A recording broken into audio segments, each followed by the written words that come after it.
Hey, Dan with Dr. Burns Review, not a doctor, and today we're taking a look at the BFG Krawlers, possibly, maybe, an overrated tire, maybe not. I've had these bad boys for 6 years, so I'm kind of excited to talk about it. It's about time we get a short review and a short video. 1.9 BFG Krawlers. I want to talk about the specs first, then the bad, then the good. Specs on these, they came out 9 years ago. I've had this specific set for 6.5 years, all 6. The other one's in the other room. They are 121 millimeters tall. Realistically, you're going to be pushing closer to 123 or 124 depending on your foam. That's just kind of always been the situation with these, where they were always kind of shorter, but the problem is that they bow out on top, so you usually get closer to 123, 124. I do have a video on the tire basics about that. Watch the video. And when these first came out, they were recommended like nobody's business. Everybody was recommending these in the high racks. Those were the go-tos because Pro-Line, everybody really loved the Pro-Line tires, and how could you not? They were scale tires. At the time, there was really one of the few manufacturers that actually made a scale tire that wasn't original equipment, that had much better performance than whatever tires you came with. So everybody kind of flocked to them. Nowadays, obviously, there's Baja X's and Tusk if you really want to get a scale with a lot of performance. Let's talk about the bad. The bad is that these things are awful in wet rocks or when you get them wet. Plain and simple. Which is kind of funny because I've seen other reviews and people really, really rated them highly, and I don't know how, because in my experience in the 6.5 years of the tire I've driven the absolute most, no way. No way. Original equipment, Axial Wild Peak MTs that I think came on the base camp. I would take these every single day of the year over these. And it's funny because this is a harder compound. This is not softer, and it still does better in wet rocks, rain, or if the tires are wet. Now, yes, that does stink. And the problem for me is that there are places where I will go with friends and it will be in literally the middle of the river. You'll see it in the B-roll a lot, where the place I go, there's a little stone path that is just made from the earth, and you walk on that and it's just a huge rock in the center of this river. And the problem is that, one, it's usually super humid, unsurprisingly. The rock is usually freezing cold and the air is freezing cold, 20 degrees difference. So why do I even mention that? What does it matter, Dan? Because they don't dry as quick. They just don't dry. If I know I'm driving on that, yeah, I'll still take it. I love this rig. I love these tires. But at the same time, I fully well know that it's not going to get the same performance if I grab the different tire. They just don't do well. And that's just always been my experience. And as always, you know, my opinion might not be right, but it is my opinion and my experiences. I've always said that so that you guys know, hey, take no matter what anybody with a grain of salt. Do a little due diligence, make sure you check everybody's review. But for me, I just did not have good luck. I never have. These tires, the other bad, and this is a middle ground because it's completely stoppable, it's preventable. These like to dry rot pretty badly. And I've noticed it more on the Predator. A lot of people were having issues. I have had dry rot on these, and really it's preventable. It's usually leaving them with a bunch of mud on them and not cleaning them. You know, and I have a video for that too. Go watch that as well. But it's really preventable. You just got to keep them hydrated. But that was the thing I saw a lot of, and I've had it personally. It's usually a minority because it's mostly people that, and I'm 100% on it, where I left them very dirty. I didn't clean them, and then worst of all, I left them on concrete basement. Concrete basement dries out everything. So that ended up being it. I was able to take them back though. They weren't too bad. You'll notice in the used sets how bad it can get because it's always the used sets. And be careful too, is just a quick thing, if Axial also made a BFG Krawler, so make sure whatever you're looking for, I would personally get the Pro-Lines. I like the Pro-Lines more than the Axial original equipments. One, the size difference, and two, I just like the compounds better, whether it's a G8 or a Predator. So that's the bad, which is great. There's only one really thing that's bad about it, and you know, it goes without saying, all tires do worse in water, especially on rocks and things like that. And keep in mind that these still do well in mud. There's tires that don't lose as much performance when you get them wet. And that's the real bummer for me. Besides that, mud, they're unbelievable. I've always had really good luck in mud. We don't get much sand, but we do get sand in our rivers at the very edge. So it does really well in that. I haven't had an issue. Snow, you gotta have, you know, the 2 inches of snow. It does okay. No tire's good in snow unless you put chains or tracks on, but these do all right for what it is, especially if you can get some speed in the snow. These do really well no matter what it is. And then finally on rocks, heated rocks, rocks that are actually warm, rocks that have been sitting in the sun. Oh, that is your bread and butter. That is what you need because these things do so well, especially in the Predator compound on a warm or hot rock. Oh, it does so well. And it takes it out of this area of it's just kind of well-rounded.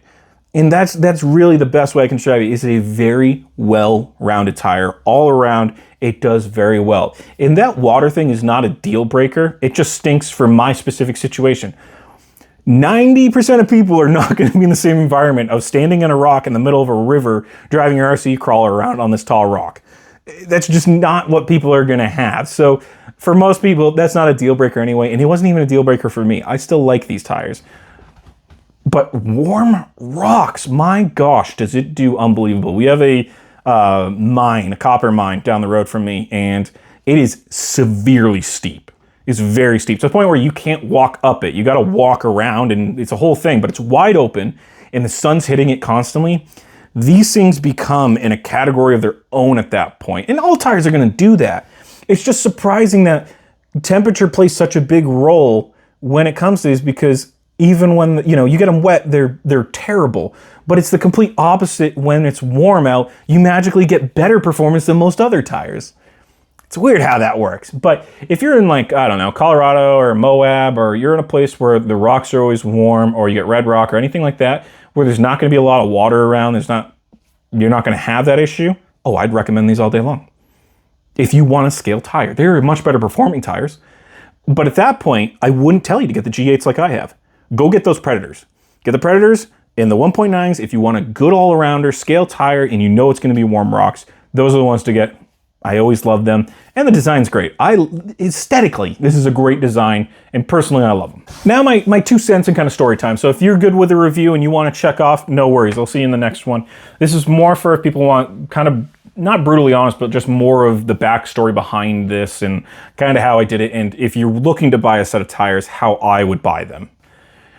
Real quick story time. This whole rig is sentimental. This is just a sentimental rig. It's not actually my shelf queen. I have a shelf queen, but this is just a sentimental rig because, you know, in between becoming a kid and then getting to being an adult with a job and finally having expendable income, the TRX4 Trax was the first rig I bought. Not this one. This is my 4th one. I've had a lot of these, but the Trax will always have kind of a part of my heart because it was the first one that I finally had enough money to buy.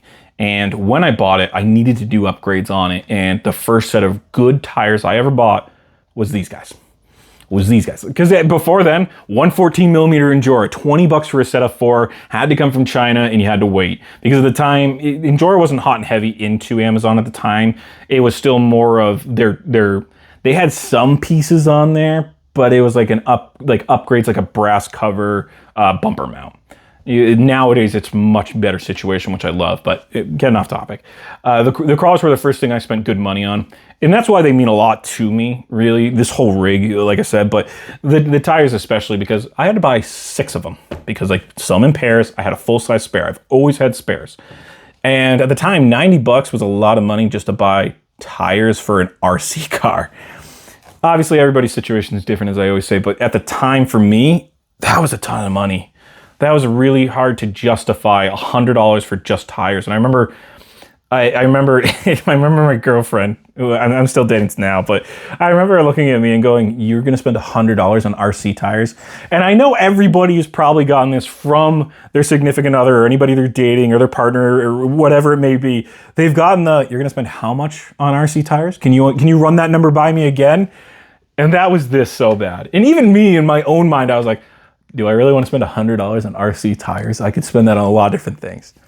I obviously ended up getting the tires. And that's what, it was a good hobby to just get back into and enjoy, because obviously now I spend way too much money. I haven't in the last 6 months. I've gotten pretty good about not spending any money, but you know, for a while, you just spend a ton of money as you're trying different things. Now, you're looking to buy these. How would I buy them?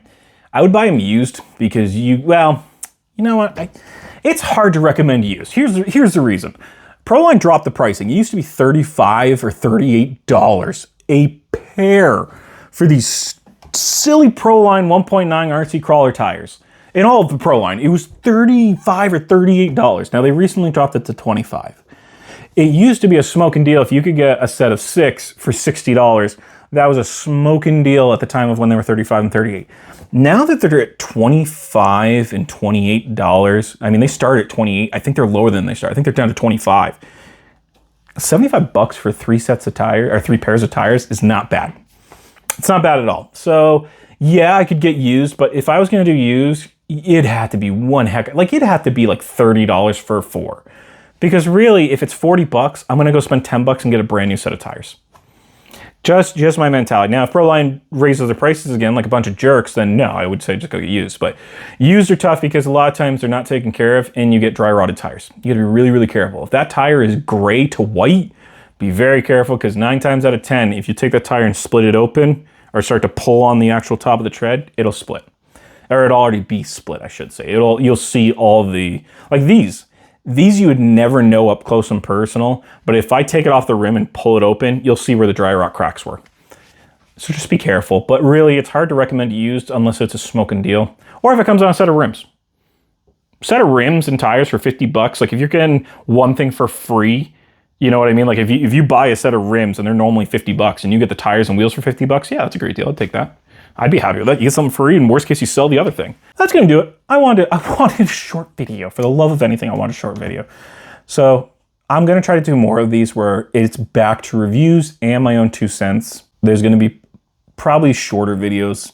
I wanna do some shorter ones. The long-term ones are fun, but at the same time, it's hard to watch. It's hard to watch me sit for an hour and talk. And I know some people put it in background noise or whatever have you. But I also know at the same time, when that's every single video, that's really hard to get the information you need when it's an hour long. Plain and simple. So thank you for watching. If you're from the last one, thank you even more. I'm a person that doesn't tell you that you need to like and subscribe. If you do, I'm always going to appreciate it. But you get that shoved down your throat on every single YouTube video, so I'm not going to tell you what to do. You do whatever you'd like. That's it. Good night.